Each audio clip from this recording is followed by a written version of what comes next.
तो हेलो मेरे प्यारे बच्चों, कैसे हैं आप लोग और कैसी चल रही है आप लोग के बोर्ड एग्जाम की तैयारी। तो मैं लेके आ चुका हूँ प्री बोर्ड परीक्षा 2026 का सामाजिक का पेपर, जो हाल फिलहाल में चल रहे प्री बोर्ड एग्जाम में सभी स्कूलों में यही पेपर आ रहा है।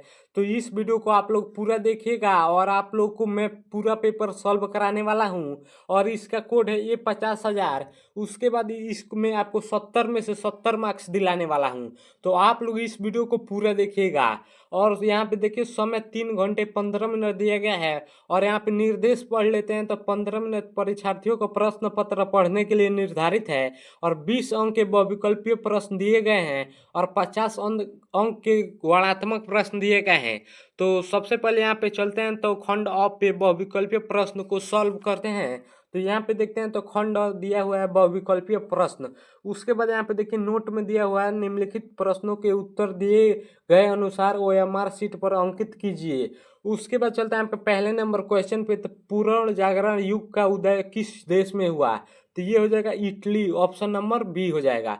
उसके बाद आपका दूसरा नंबर क्वेश्चन है सविनय अवज्ञा आंदोलन कब चलाया गया। तो 1930 में। तो ये हो जाएगा ऑप्शन नंबर सी। उसके बाद चलते हैं आपके तीसरे नंबर क्वेश्चन पे, तो वंदे मातरम गीत के लेखक हैं। तो ये हो जाएगा बंकिम चंद्र चटर्जी। और आपके चौथे नंबर क्वेश्चन पे चलते हैं तो अफ्रीका में रीदरपेस्ट क्या था। तो ये था एक बीमारी, ऑप्शन नंबर सी हो जाएगा। और चलते हैं आपके पांचवें नंबर क्वेश्चन पे, तो यहाँ पे देखते हैं विश्व में सबसे पहले मुद्रण की तकनीकी किस देश में विकसित हुई। तो ये हो जाएगा चीन, ऑप्शन नंबर बी हो जाएगा। और ये हो जाएगा आपका छठवां नंबर क्वेश्चन बेल्जियम स्थित है। तो ये हो जाएगा यूरोप में। उसके बाद चलते हैं आपके सातवें नंबर क्वेश्चन पे, तो संविधान लागू हुआ था। तो संविधान किस दिन लागू हुआ था। तो 26 जनवरी, ऑप्शन नंबर डी हो जाएगा। उसके बाद चलते हैं आपके आठवें नंबर क्वेश्चन पे, तो निम्नलिखित में से जनमत निर्माण में भूमिका निभाता है। तो ये हो जाएगा राष्ट्रपति, ऑप्शन नंबर बी हो जाएगा। उसके बाद चलते हैं आपके नौवें नंबर क्वेश्चन पे, तो लोकतंत्र में शक्ति का स्रोत है। तो ये हो जाएगा जनता। तो यहाँ पे चलते हैं आपके 10वें नंबर क्वेश्चन पे, तो वर्तमान समय में भारतीय संघ में कुल कितने केंद्र शासित प्रदेश हैं। तो ये हो जाएगा ऑप्शन नंबर 8। उसके बाद चलते हैं आपके 11वें नंबर क्वेश्चन पे, तो निम्नलिखित में से कौन सा परंपरागत ऊर्जा का संसाधन है। तो ये आप लोग क्वेश्चन बहुत ही आसान है, इसलिए आप लोग कमेंट बॉक्स में बताइएगा कि इसमें से कौन सही होगा। अब चलते हैं आपके 12वें नंबर क्वेश्चन पे, तो यहाँ पे देखते हैं चिपको आंदोलन संबंधित है। तो ये है वन संरक्षण से।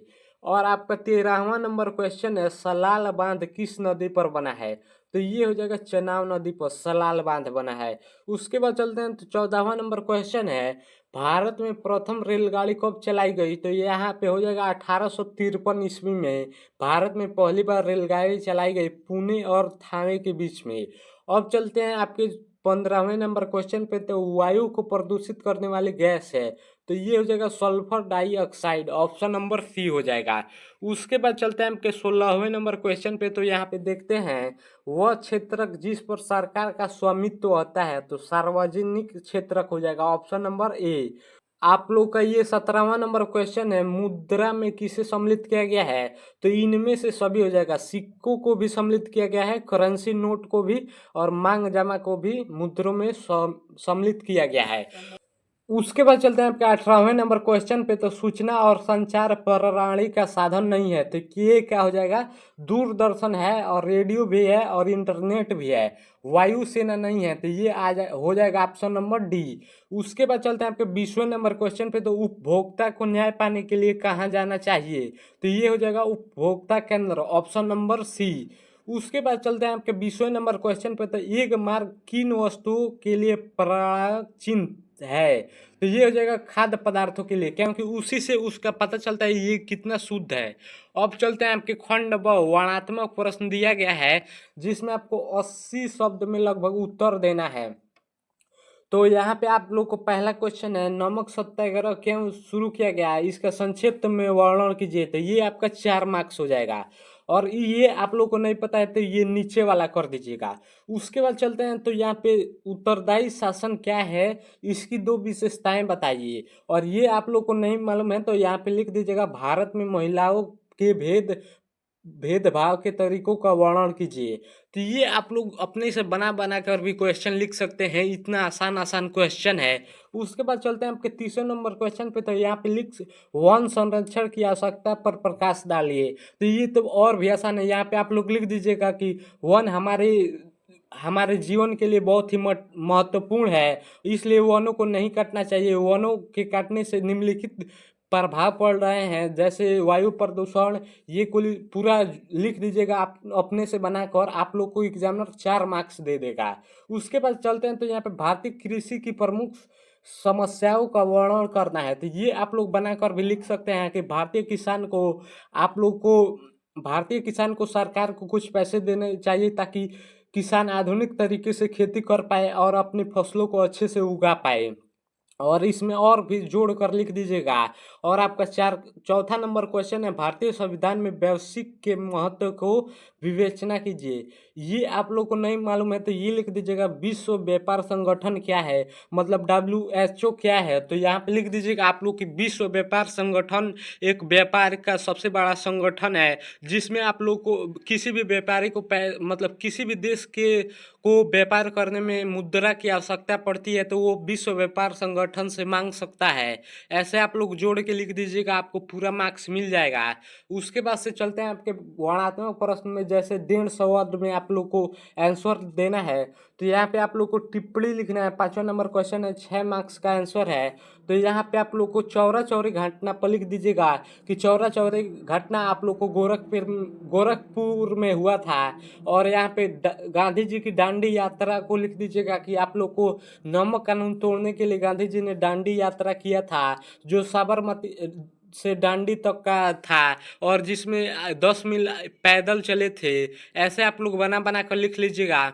उसके बाद से चलते हैं आपके अगले नंबर क्वेश्चन पे। तो असहयोग आंदोलन का अर्थ है कारण की विवेचना कीजिए। जैसे असहयोग आंदोलन गांधी जी ने चलाया था 1920 ईस्वी में। इसका मुख्य उद्देश्य ये था कि विदेशी वस्तुओं को बहिष्कार करना और कांग्रेस को और अंग्रेजों को सहयोग न करना। ये था असहयोग आंदोलन का अर्थ। यहाँ पे आप लोग जोड़ के लिख दीजिएगा। उसके बाद से चलते हैं तो आपके 6वें नंबर क्वेश्चन पे चलते हैं। तो एक राजनीतिक दल के क्या गुण होते हैं, ये आप लोग 6 मार्क्स का लिख दीजिएगा। उसके बाद यहाँ पे 7वां नंबर क्वेश्चन है, बहुउद्देशीय नदी घाटी परियोजनाओं का लाभों का वर्णन कीजिए। उसके बाद से ऊर्जा के गैर परंपरागत स्रोतों का भी यहाँ पे वर्णन करना है, ये भी लिख दीजिएगा। उसके बाद से भारतीय रिजर्व बैंक के कार्यों का मूल्यांकन कीजिए। ये आप लोग लिख दीजिएगा कि भारतीय रिजर्व बैंक RBI है, जो विश्व का सबसे बड़ा एक बैंक है। उसके बाद ऐसे जोड़ जोड़ के लिख दीजिएगा। उसके बाद चलते हैं तो यहाँ पे आ जाता है मानचित्र संबंधित कार्य। आपका 9वां नंबर क्वेश्चन है, खंड और निम्नलिखित स्थानों को भारत में दिए गए रेखा मानचित्र में चिन्ह द्वारा दर्शाना है। मतलब आप लोग जब एग्जाम दे रहे होंगे तो वहाँ पे आप लोग को एक भारत का मानचित्र मिलेगा, उसमें इसको आप लोग दर्शाना है। तो वह स्थान जहाँ 1927 में कांग्रेस का अधिवेशन हुआ, तो ये हो जाएगा तमिलनाडु। उसके बाद चलते हैं तो वह स्थान जहाँ सूती मिल श्रमिकों का आंदोलन हुआ था, ये हो जाएगा अहमदाबाद। उसके बाद वह स्थान जहाँ जलियांवाला बाग स्थित है, तो ये हो जाएगा अमृतसर। उसके बाद चलते हैं आपके चौथे नंबर क्वेश्चन पे। तो वह स्थान जहाँ गांधी जी ने नमक तोड़ा, तो ये हो जाएगा दांडी। उसके बाद चलते हैं आपके 5वें नंबर क्वेश्चन पे। तो वह स्थान जहाँ 1929 में कांग्रेस का अधिवेशन हुआ, तो ये हो जाएगा लाहौर। इतना आप लोग मानचित्र में लिख भर दीजिएगा और अपनी कॉपी पर लिख दीजिएगा, 5 मार्क्स मिल जाएगा।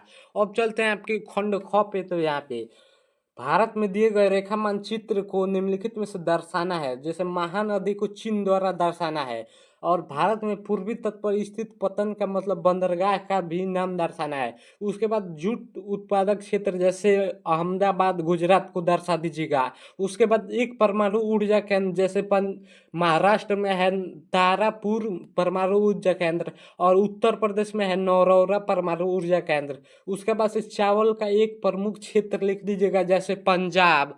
ये रहा आप लोग का सामाजिक विज्ञान का पेपर। उम्मीद करता हूँ आप लोग को पेपर समझ में आ गया होगा, और आप लोग प्री बोर्ड में 70 में से 70 मार्क्स लाने वाले हैं। ऐसे ही चैनल को सब्सक्राइब कर लीजिए, क्योंकि मैं बोर्ड की तैयारी कराता हूँ। अब आप लोग को बोर्ड एग्जाम में 70 में से 70 नहीं, 100 में से 100 मार्क्स दिलाने वाला हूँ। तो इसलिए चैनल को सब्सक्राइब कर लीजिएगा। मिलते हैं अगले वीडियो में, तब तक के लिए जय हिंद, वंदे मातरम।